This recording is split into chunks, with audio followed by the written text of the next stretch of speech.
So I called the head elder, 92 years old. I said, do you want to get together and pray as I preached last Sabbath? She says, yes. I was really hoping that she says no. Because she's old, she's dying. She says, yes.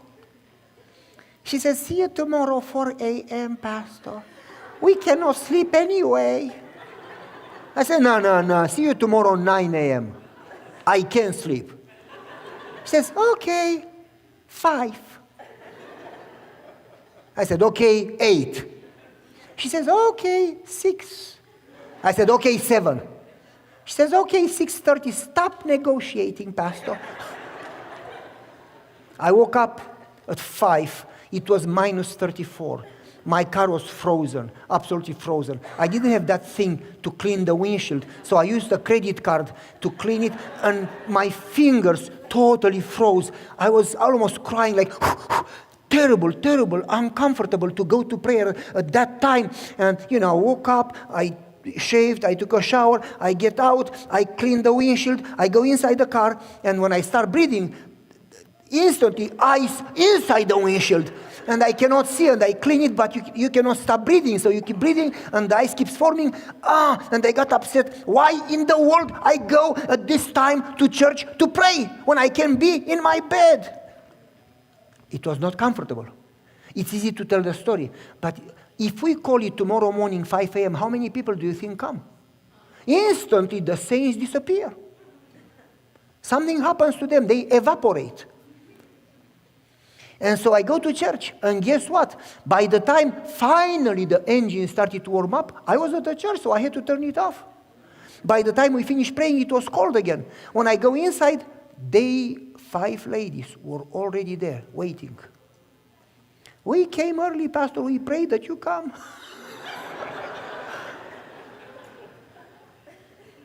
We prayed, went home, told my wife, this is not comfortable. She says, honey, God never called you to comfort. God called you to sacrifice.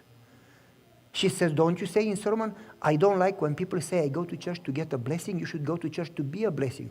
She says, what do you want, a blessing or to be a blessing? Spouses would do that to you. Next day again, after a week I said, hey, we prayed 7 days, that's enough. I says, Pastor, we should pray 10 days.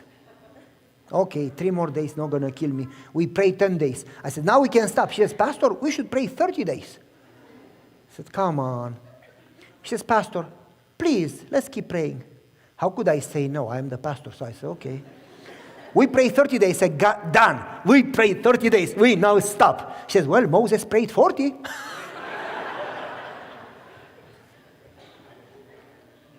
I said, okay, 10 more days. We prayed 40. I said, now we can stop. And then they start. And they say, Pastor, my kids never call me. Never, ever. Not for Christmas, not for my birthday, never. Since we started to pray, my children and grandchildren started to call.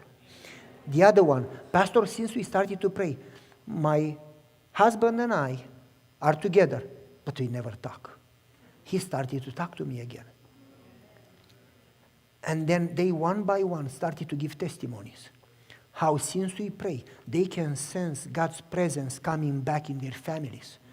And one of them says, we did all the forms, Pastor. We came to church, we sang, we returned tithe, we did everything, but had no power. Since we started to pray, we can sense God's presence and power. Please, Pastor, don't stop it. So how could I stop it? I said, okay, how long do you want to go? She says, as long as it takes, Pastor. I said, I am in trouble. We prayed another month. And I said, now should we stop? And she says, look around. I said, okay. She said, don't you see it? I said, no, what to see? We are 9 people and now we are 60. I said, okay. We prayed 3 months. 120 in attendance every Sabbath. Imagine, what if every church around the world would get groups of people that would get together and plead with the Lord in one accord. Lord, fill us with your Spirit. Fill our churches with people, every single seat, until there is no more room. Can you imagine how happy God would be and what He would do? Because He does the impossible. When we have no solution, God has 1,000.